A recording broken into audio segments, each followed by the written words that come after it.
రావు రమేష్ గారు మామూలుగా ఆయన మాట ఎట్లా ఉండదంటే కొట్టినట్టు ఉండదు. సీతమ్మ వాకిట్లో సిరిమల్లె చెట్టులో విన్నాను నేను. అది చాలా అంటే శత్రువులు ఎక్కడో ఉండరు, మన చుట్టూనే తిరుగుతూ ఉంటారు, మన ఇంట్లోనే ఉంటారు.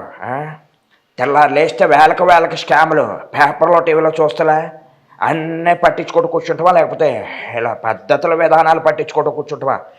అండ్ ఎవరికన్నా చూపించండి రా బాబు, అలా గాలికి వదిలేకండి రే, ఆ టైప్లో ఇట్లా ఉంటుంది అనమాట. నెక్స్ట్ అడుగుతారా, నేనే చేసుకుంటూ వెళ్ళిపోనా? నెక్స్ట్ రావు రమేష్ గారు వచ్చారు కాబట్టి వాళ్ళ నాన్నగారు రావు గోపాలరావు గారు.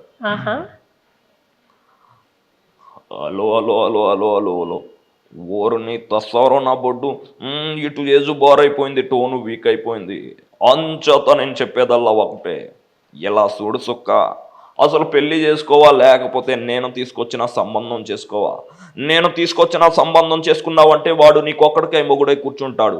కాదు కూడదు ఆ సత్తిగాడినే పెళ్లి చేసుకుంటావంటే వాడు నీతో పాటు నాకు కూడా మొగుడై కూర్చుంటాడు. నేనే నీ అమ్మకి మొగుడిని, నాకు ఇంకో రంకు మొగుడా ఏటంటారయ్యా? సో అట్లా